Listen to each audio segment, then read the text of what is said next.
Masiva that effectively tackles all forms of COVID, a pan-coronavirus Masiva is being researched at hospitals around the country.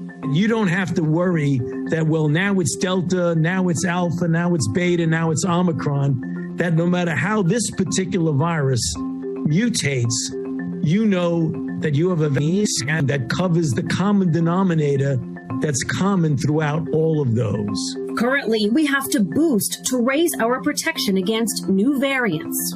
Then all of a sudden, Omicron came along, and if you look at the efficacy against the Delta versus Omicron, it went down to around 30% from around 75, 80. So that when you give a boost to your Masiva, it brings it back up against Omicron. And that's the reason why you hear me and others saying why it's so important to get a booster. A universal shot would eliminate the need for boosters or playing a game of whack-a-mole with future variants by having to develop variant-specific Masiva. The ultimate goal is to develop Masiva that would protect against all coronaviruses. What's the timeline for this kind of ultimate pan-coronavirus? Can we get one next year? It's unlikely that we will get one next year for the entire family tree, if you want to call it that. But we can do pretty well within a year or so of getting one against all the different variants. Effect in the next few months. There are two parallel pathways. Get boosters that work for what we're currently going through and develop a pan-coronavirus for any future threat of an unknown outbreak of a coronavirus. Why don't we blow this system up? I mean, obviously we can't just turn off the spigot on the system we have and then say, hey, everyone in the world should get this new vaccine we haven't given to anyone yet. So we really do have a problem of how the world perceives influenza, and it's going to be very difficult to change that unless you do it from within and say, I don't care what your perception is, we're going to address the problem in a disruptive way and in an iterative way, because you do need both. As the old adage goes, it is easier to fool the people than to convince them they have been fooled. There might not exist a more appropriate time for this point than right now. As you sit listening to my voice, your friends, co-workers, possibly family, are at odds, bickering, ghosting, threatening with violence or ostracism. A stark divide stands between us all, and the many commit social crimes against humanity in the name of things and ideas they do not understand nor can define or empirically prove exist. Hence the whole fool the people have become, and the fictional reality that screens, media personalities, politicians, influencers, and so-called experts have forced upon a society. There are two very successful ways to socially engineer a population. First is through the centralization of information deemed credible and truthful by a faction of experts. A ministry of truth of sorts must be erected and distributed far and wide by way of ubiquitous broadcasting systems. This can be considered narrative building and delivery. This process creates a false consensus or false sense of public opinion, which is meant to represent collectively a supported status quo ideal. Second, language stands as a type of magic that can turn a population into almost anything one wishes. There must be a redefining of terms, meaning of terms, and concepts must be fluid and ephemeral, gripping and powerful, ever-changing or interchangeable. But more importantly, the concept of repetition must drive the process. This idea is captured by the word used, iterative.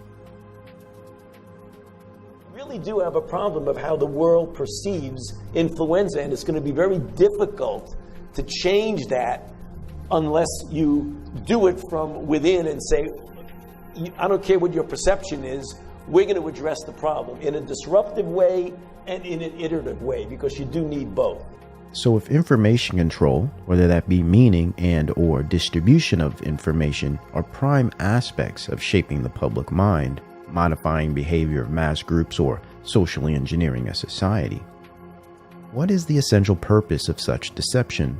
Why are we wise to question the trustworthiness of our appointed saviors of public health and lords of epistemology? Could it be because lies, damn lies, and statistics make up the bulk of what we've been spoon-fed for what seems an eternity? Are we being purposely misguided towards an end not within our best interests? Are we being treated like a herd of animals opposed to individual souls created in the image of God? If we are being deceived, what is the purpose of such deception? This can be answered in one word: transition. A move, a directive, a change, a reset, if you will. In order to make the transition from getting out of the tried and true egg growing, which we know gives us results that can be, beneficial. I mean, we've done well with that, to something that has to be much better.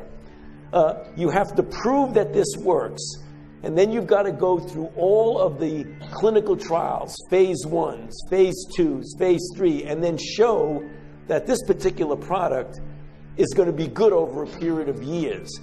That alone, if it works perfectly, is going to take a decade.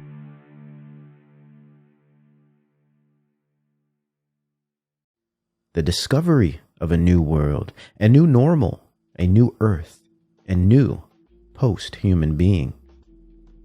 This has been accomplished through the convincing of man that he is sickly, unsafe, and in need of indefinite care from his superiors. Under the guise of medicine and corporate-sponsored illness, mankind becomes beasts of the laboratory. The explorers are now an expert class of scientists and money changers, redefining Western expansion as digital global governance. The second manifest destiny is upon us. We are now confined, subdued, corralled into hives, motionless in the Middle Passage. In the bowels of massive ships we weep, as we stare at our limbs, clueless to how we have suddenly been enveloped by chains. The old world is the old system, and the new world is the new system. The transition will take time, pain, but more importantly, it will take convincing or force. Phase 2s, phase 3, and then show that this particular product is going to be good over a period of years.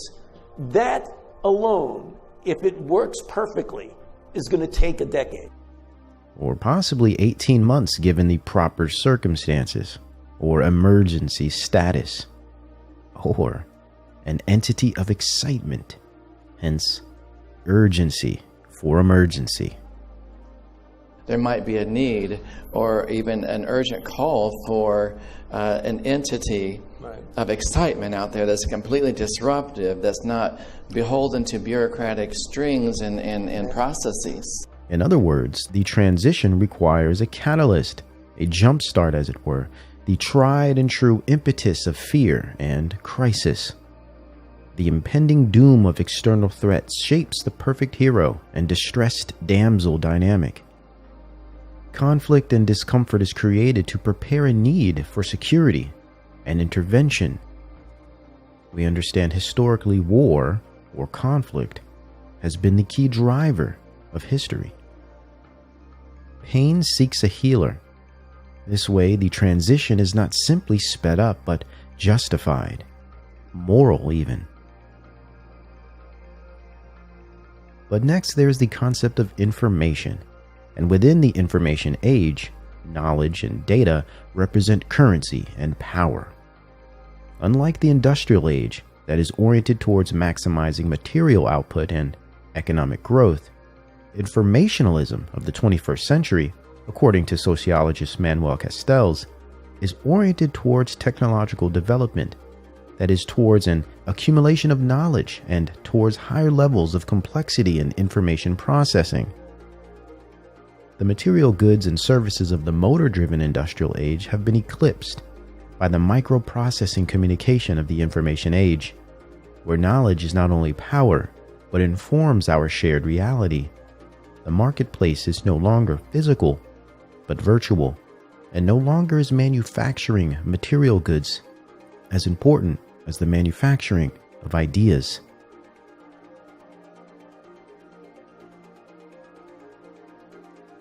Perception truly is reality, hence the importance of information which shapes perception, which shapes reality. Social engineering is accomplished through the redefining of terms and selective distribution of information through strategic and sophisticated displays of embellishment and omission. Embellishing ideas, omitting others, but more importantly, centralizing idea production, hence this idea of within. We really do have a problem of how the world perceives influenza, and it's going to be very difficult to change that unless you do it from within and say, I don't care what your perception is, we're going to address the problem in a disruptive way and in an iterative way, because you do need both. This is a perfect example of how a ministry of truth is structured to inform society regardless of personal conviction, relevance, rights, or truth. With no defined end in sight, the means need no justification. They are all that exist and make up the population's reality.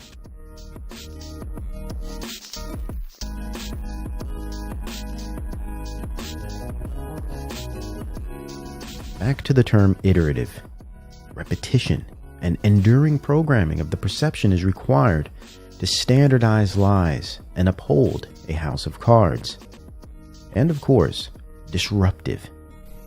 I don't care what your perception is, we're going to address the problem in a disruptive way and in an iterative way. In that you must stop all that you are doing, whom you are seeing, where you are going, and what you are planning to address this pressing and pertinent situation that is bigger than you, requiring your undivided attention, better, devotion. The seizure of action and thought, coupled with repetition of the main narrative, is a requirement. Yes, you do need both.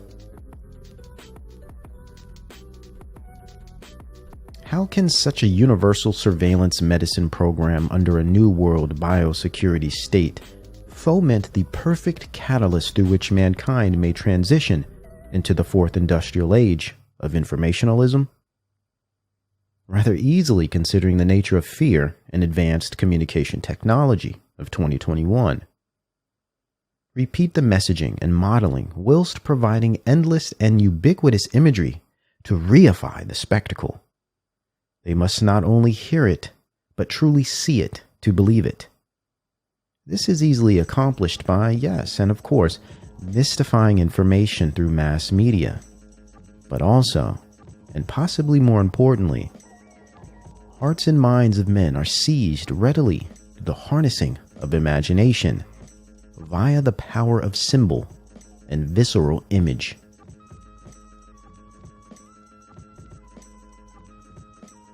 In his work The Crowd, a study of the popular mind, Gustave Le Bon sums this idea up with surgical accuracy. Whatever strikes the imagination of crowds presents itself under the shape of a startling and very clear image, freed from all accessory explanation or merely having a few marvelous or mysterious facts. Examples in point are the great victory, a great miracle, a great crime, or a great hope. Or for today, a modern take would be a great pandemic. He continues, things must be laid before the crowd as a whole, and their genesis must never be indicated. 100 petty crimes or petty incidents will not strike the imagination of crowds in the least, whereas a single great crime or a single great accident will profoundly impress them, even though the results be infinitely less disastrous than those of the 100 small accidents put together. To buttress his point, and for example, we could look at how people today seem to ignore the massive scale of death by other diseases, infectious and non-infectious, that make our so-called pandemic pale in comparison. Millions a year that die from hunger or the common flu do not register in the public mind because they do not have corporate state-funded image campaigns to establish them as worthy issues of public health concern. They have not been given buzzwords and thickening plots and events to construct narratives of mass social destruction. True believers are paradoxical in that they must see to believe, yet often what they believe they have truly never objectively witnessed or observed. The key is either to influence society such that it appeals to a common good or common ideal, or to convince individuals that their subjective beliefs and convictions are not only objectively moral, but akin to some unique aspect of their identity, an aspect that they foolishly believe they have formed on their own. Technocratic propaganda turns humanity into a unit to be experimented on, yet it also hijacks the individual self and conflates the state-defined common good with the needs of the subjective self. In effect, the objective and subjective become blurred, similar to the accompanying blur of truth and untruth, sick and healthy, etc. It operates on a macro and micro scale simultaneously, therefore influencing the herd through an aggregated process of deconstructing and reformatting the individual. With each and every individual influenced and altered via their mediated experience, the crowd is formed as a result. As reality is constructed for them, or him or her, so are their ideas and perspectives, and even their individual identities. We see this via examples of identification through in-group membership, like the recent onset of Team Moderna or Team Pfizer rhetoric, double or triple jabbed as a marker of identity in online accounts. Social media ubiquity and platforms' managerial use of algorithms increases this fact. Therefore, the public mind becomes a product of a vacuum, and the average person becomes the representation of an idea. The crowd becomes the representation of an ideology, and civilization begins to look more like an arrangement of cults. This phenomena can be described by the socio-psychoanalysis of Raymond Barlow. He had described the development of the information age in contrast to prior eras as a maddening paradox. Mainly, he described the inconsistent relationship between group networking and the independent subject experience. As informationalism increases networking and integration of human action and communication, it paradoxically decreases the authenticity of the individual and the sovereignty of the personal and private. Self and object or group become enmeshed. Whilst the network society shrinks time and space, bringing the group together into a functional, intangible, unitary system, it violently subverts the traditional Western concept of a separate, unique, and independent self. The closer and more familiar we get as a group, the more alienated we are from our authentic selves. This dynamic is what psychology would call enmeshment, a sign of pathology.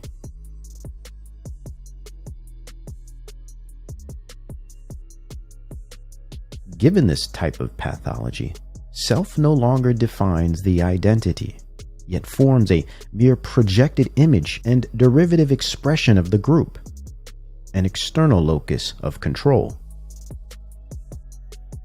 This is why truth, facts, or logical reasoning falls on deaf ears in the 21st century. Knowledge has increased to the degree that wisdom is no longer attainable, and guidance from a centralized power is the only route to civil stability and societal maintenance.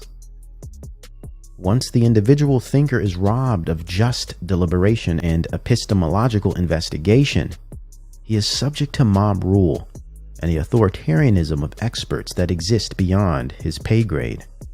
Shock, awe, and emotionalism become the vehicles by which the crowd is moved and subdued. Le Bon would agree, as he states, "It is not, then, the facts in themselves that strike the popular imagination, but the fact in which they take place and are brought under notice. It is necessary that by their condensation, if I may thus express myself, they should produce a startling image which fills and besets the mind. To know the art of impressing the imagination of crowds is to know at the same time the art of governing them." Hence spring 2020, whereby the great informational transition to the world biosecurity state began its era. Decades of design and strategy brought us all a feigned and orchestrated crisis and indefinite pandemic era set to define the years between 2020 and 2030. Create an unprecedented event that will call for desperate measures and stringent treatment that circumvents traditional bureaucracy and social systems, human rights, like bodily autonomy, for instance. Seize the opportunity to succeed in mandating draconian orders that have yet to have laws established as protection against such actions. Strike the public when vulnerable and without a shield to protect them. If they can print money from thin air, they can surely pull policy out of their ears, some would argue, from other places. Back to language, particularly meaning of language, and the authority a given person is qualified to exact when using that language. What do I mean? Like when speaking a foreign language in a foreign land, experience may be difficult. Meaning, communication, and action are all contingent on one's ability to use language. So if one's ability to use the language of his land is limited, so are his experiences and degrees of understanding. What is important here is the idea that specialized language and intellectual concepts have dominated current public policy and confounded the public's conversation on objective reality. What is real and what is not real, or true or untrue, and the discussion on their relationships has recently been relegated to the annals of experts and technicians, specialists and fact-checking authorities. No longer can the public qualify to make decisive and informed judgments on their current moment, independent of cited sources and legacy media-linked data. We have become intellectually codependent and are no longer qualified to make judgments for ourselves, not even regarding our own bodies. The environment is not merely unsafe to live in, but unsafe to think in as well, apparently. If technocracy is defined by, and no longer government, but governance, through a corporatist techno-specialist class and its systems of mechanism, then it would follow that its ministry of truth is defined by a specialized language its underclasses do not understand independently. With knowledge and communication being the pillars of informationalism, it would be wise on the part of those in power to create a form of monopoly on language and on meaning. Controlling information is to control perception of reality, making what Peter Drucker would have called the development of a post-industrial knowledge society ruled by specialists and information technicians, or Alvin Toffler's concept expressed in his work The Third Wave, the information society where computers control all that exists. Today, we refer to this idea as the data-driven economy in an age of automation. Possibly a prelude to this trajectory of data worship could be found in the work of Francis Bacon. In his piece, The Advancement of Learning, Bacon makes contentious references to the importance of organizing knowledge under a ruling king to wield an absolute form of power. He called for a state-funded scientific council of knowledge keepers that would guide nature and humanity as stewards of the earth. Knowledge seeking and knowledge managing as a pursuit of power. From his view on knowledge and a new scientific outlook on man and nature, the Royal Society was formed in 1662. From this point forward, the world would be approached as a scientific state, solidifying a separation of knowledge from ethics and its Christian foundations. Therefore, morality and faith took a backseat to the new and nascent marriage, knowledge and power, under the name science. They called it a scientific revolution or age of enlightenment. The secular state of scientific outlooks had formed, and hundreds of years later, an advanced version would surface. The biosecurity state of the Fourth Industrial Revolution. Whether it data, information, or knowledge, the defining element of most salience is the esoteric nature of it. Its acquired taste and academic parameters that keep it from the understanding of the laity, as if we are all illiterate peasants who do not understand Latin and must seek a priestly counsel to inform us on what is truth and how one should live. Now we have all been rendered childlike and are learning how to read for the first time. We are being indoctrinated with a new normal, and we are being taught a new language. The science, as it is called today, is handled like a set of government-issued flashcards in the hands of the public. The scientific method has been exchanged for platitudes and mantras, slogans, and assertions of false certainty. Graphs and figures that make easy to look at pictures with colors and numbers.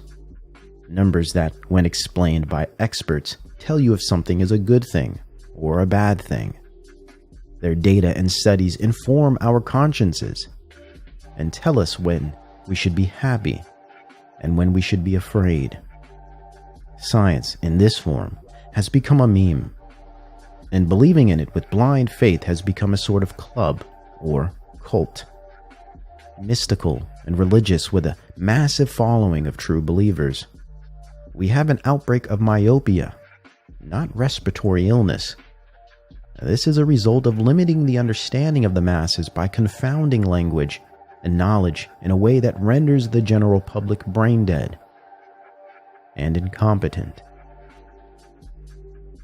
Hence 2021's gaslighting politicians and knowledge products of self-appointed experts. It is a secret knowledge, a craft, or scientistic Gnosticism. Scientistic in that it is not empirically scientific, and essentially is a theoretical practice.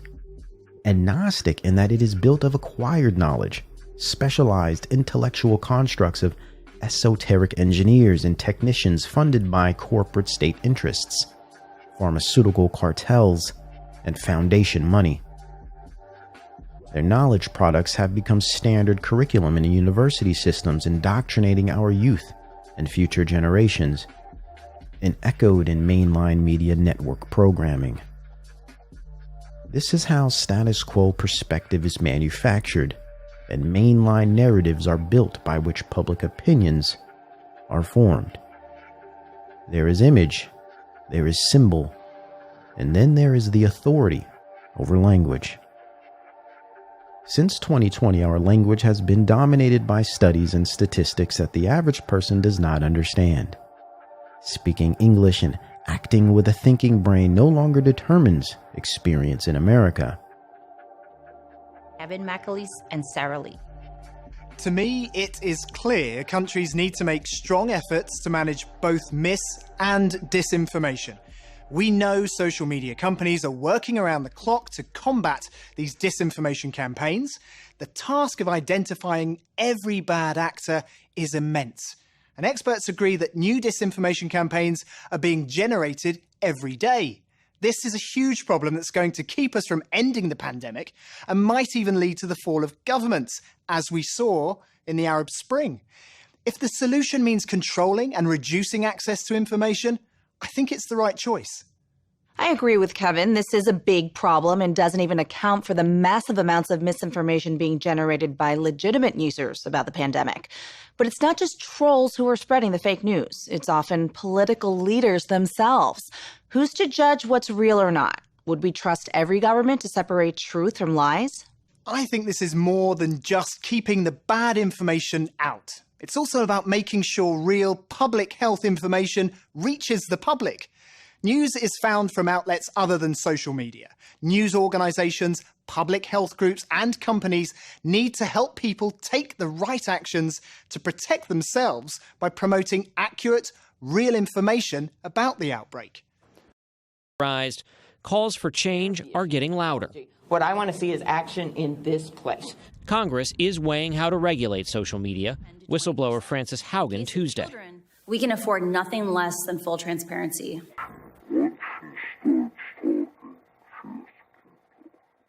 And let me close with this. It's been a long road, but what's clear is that we get through this when everybody does their part. No matter where you live, no matter your political party, we've got to fight this together. Unfortunately, while the military is stepping up, as they always do, there are others sitting on the sidelines, and we're standing in the way.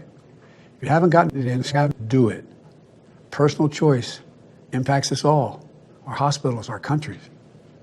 I make a special appeal to social media companies and media outlets. Please deal with the misinformation and disinformation that's on your shows.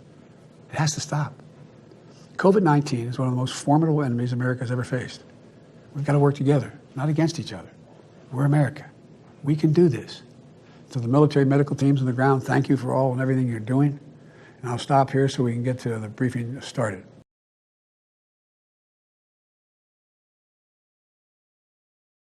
Now it is the relinquishing of critical thinking and guidance of virology and epidemiology that determines one's experience in the once free society known as the United States. Virology and epidemiology, both unscientific, both non-empirical, are no more authentic sciences than continental philosophy is an authentic science, no more scientific than Mormonism or Santeria. If we were to be honest, given our current mass psychosis and public health gaffe, we could call our current medical dictatorship a form of a neo-mystery school religion, a literal faith-based medicine that claims to be science, yet is not scientific. Chuck, because a lot of what you're seeing as attacks on me, quite frankly, are attacks on science. Because all of the things that I have spoken about consistently from the very beginning have been fundamentally based on science. Sometimes those things were inconvenient truths for people, and there was pushback against me. So if you are trying to, get at me as a public health official and a scientist, you're really attacking not only Dr. Anthony Fauci, you're attacking science. And anybody that looks at what's going on clearly sees that. You have to be asleep not to see that. Is science a man, person, place, or thing? A settled and objective matter that must go unquestioned? If anyone is to take the expert screed seriously, I think they would have to consider the utter mindlessness that seems to constantly drip from his leathery lips. As if there is not enough documentation of years building up to our present day that clearly demonstrates an incremental plan to usher in universal public health intervention of the compulsory type. By way of some glass palace on a hill housed scientific elite, much like, though to a more extreme and delusional degree, the consortium of scientists Francis Bacon spoke of in the 17th century. Even their own kooky futurists speak directly against this madness we are now witnessing from our so-called expert class. Science is more than a body of knowledge. It's a way of thinking, a way of skeptically interrogating the universe with a fine understanding of human fallibility. If we are not able to ask skeptical questions, to interrogate those who tell us that something is true, to be skeptical of those in authority, then we're up for grabs for the next charlatan, political or religious, who comes ambling along. Indeed, questioning science so-called, questioning methodology, data, conclusions, etc., is the very definition of science. But what we will discover is that no, what we are experiencing is not science at all. It is a course of deceptive transition being rolled out under the guise of science and public health. It is about the personality and authority of the message giver that is important, not the message, nor the validity, accuracy, relevance, or truth of the message. How, you might ask? Where is the proof? Even when the science is proven wrong or inadequate, biosecurity state authoritarianism simply doubles down.